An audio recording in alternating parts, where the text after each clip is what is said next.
So Kiwi's abroad. He could potentially be in line to race out internationally, but at the age of 14 or 15, whatever he is, he's certainly got a bright future. So we wish him the best.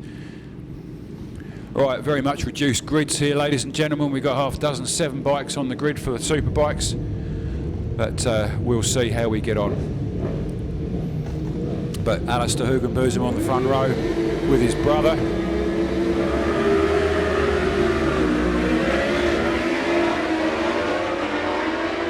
So the two Hugenbosom boys getting away, good start there.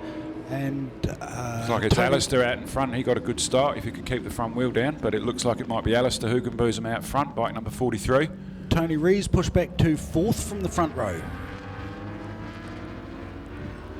So and you can see straight away how much quicker these bikes are than the previous race. They're just powering through. I'm not expecting to see anything like the gap between wet and dry for these guys, probably less than 5 seconds a lap. But it's going to take them a lap or two to work out where the water is and get their tyres up to some sort of temperature, warm the brakes up, and yeah, blow the cobwebs out of their head. This will be the first time they've ridden the bike today for most of them, because a lot of them didn't go out in the scrub session because it was actually pouring with rain. So, but it looks like it's Alistair Hugenbosom. He's done 1 million laps around here, and a fair chunk of them in the rain. So he's pretty comfortable where he is on the Yamaha. That, I think, is Scotty Moyer leading. It is Scotty, is it? Scotty on bike number 5. It's a bit hard to see the numbers from up here, but I believe that could be Scott Moyer in leading.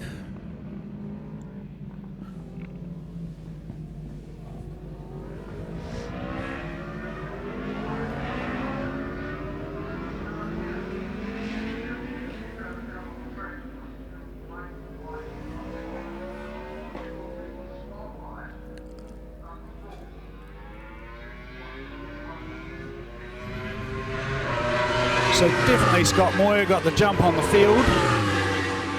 And Warren Hudson in second position with Alistair Hugenbosom behind, and third Tony Rees in 4th. Now that's a great effort from Warren Hudson on the B-class Superbike. That bike would be, I dare to say, about 10 years old. He's given Alistair Hugenbosom a hell of a run. Alistair's coming up alongside him in pothole, but now Warren Hudson's riding the wheels off that bike.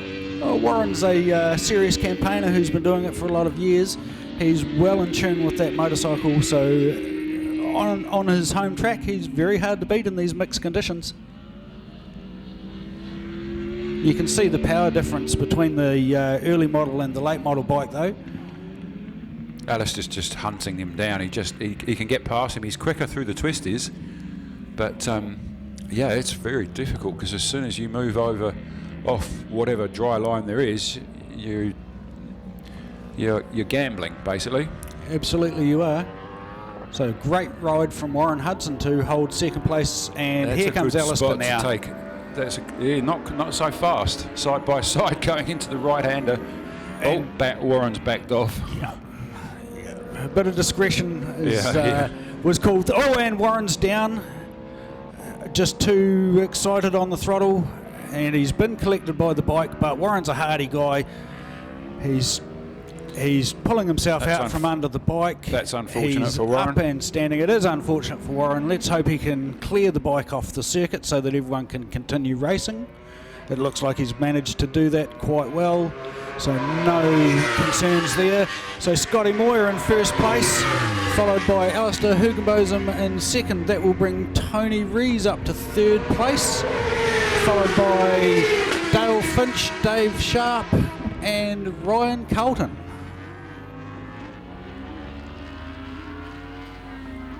So Warren appears perfectly fine, pushing his bike over to the infield to keep the circuit clear.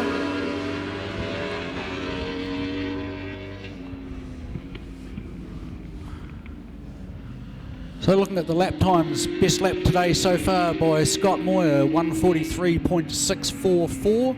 It's a pretty respectable lap time given the conditions out there today. Weren't they down in the 1:38s yesterday? 1:34s. 34s, okay, so they're nearly 14 seconds. 9 seconds a lap quicker. About 10%, which is about where I thought they'd be. Yeah, I expect to see those times drop as we go through the race, though. They generally get quicker lap after lap. Oh, absolutely. As they get more familiar with the grip conditions, they find that they can get on the throttle a bit earlier, a bit harder, get on the brakes as well a bit harder, carry a little more corner speed and a little more lean angle. And certainly I can see the track starting to dry now. I wouldn't say it's forming a dry line yet, but it is definitely a drying surface.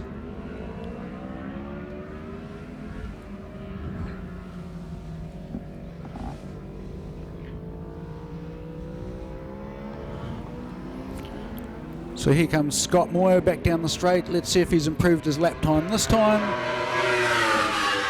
He has. He's down to a 1:42.933. Oh, and Alistair Hugenbosen now putting in the best lap of the race at a 1:42.901. So Alistair's put his head down and he's got a charge on. He's going to try and catch Scott Moyer. He's got 3 laps to do it. And he's got a 3-second gap to pull back. So he's going to have to work really hard. Although if anyone knows the surface, it is Alistair Hugenbosen, being a local Christchurch rider. Scott Moyer from Taupo, he really only comes down here once a year for the national classes, the national championship events, so certainly not his favoured track, that's for sure. So good effort from Scott Moyer to be holding first position and continuing with a good 2.5 second lead there. Bit of a gap back from Alistair Hugenbosen to Dale Finch, a gap of 11 seconds, so Alistair really only has to concentrate on what's happening in front of him and seeing if he can pull that gap in. He doesn't need to worry about what's going on behind him, and I'm sure the guys on his pit board will be informing him that he's got a significant gap, just like Scott's team will be informing him that he has a rider closing at pace.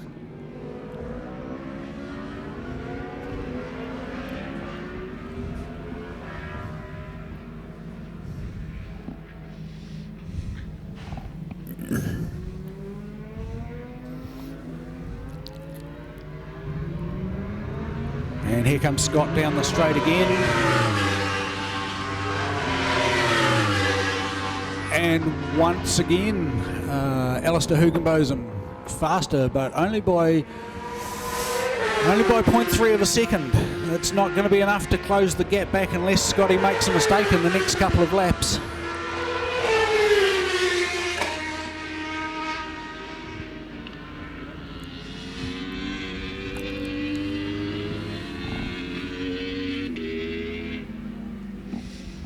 So Scott Moyer maintaining his lead, nice and comfortable into the hairpin.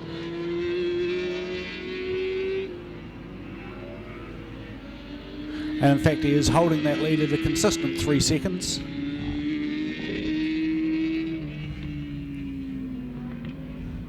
But Alistair will continue to work, continue to look for a way where he can pull in the gap. Sometimes just the pressure on the pit board, seeing the time closing, is enough to force the lead rider into a mistake as he tries to improve his lap times.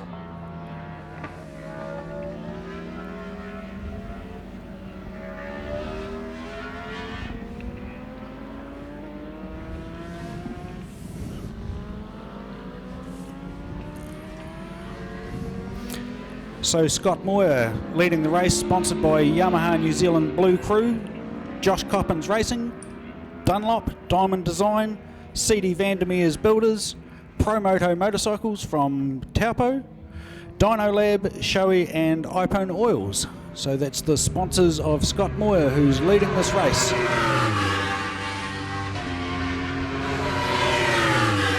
And Scott's responded with another good time, a 1:42.9, but Alistair's still faster at a 1:42.88. Not much difference in the time, but we're on the last lap now.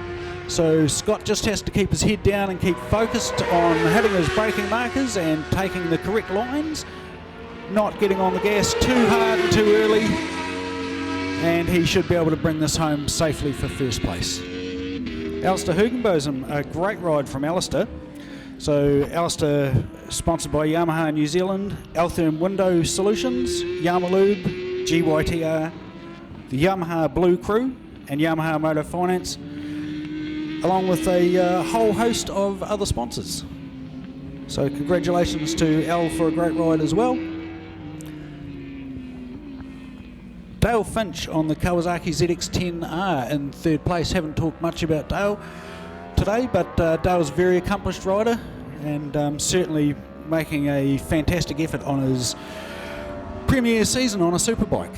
Yeah, I don't think he's ridden that Kawasaki before.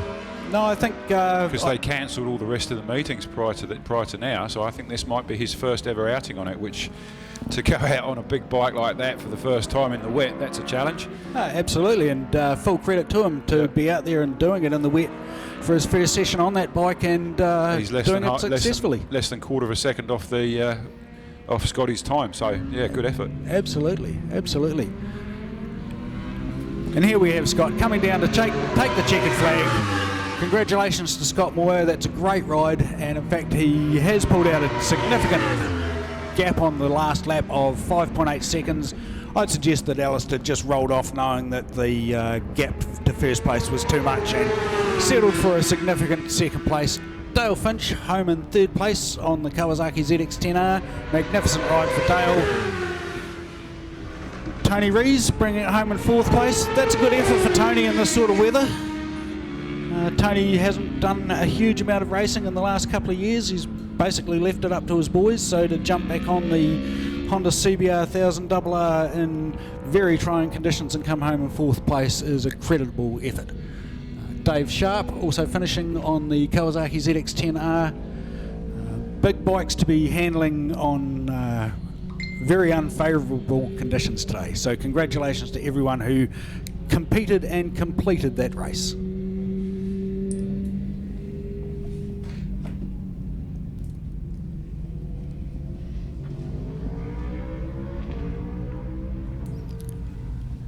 And here we have Ryan Cotton making his way around the sweeper to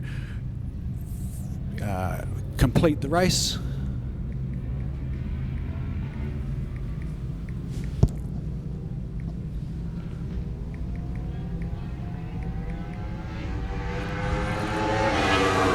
And here comes Ryan crossing the line now, so that finishes the race. And next up we have Supersport 600s.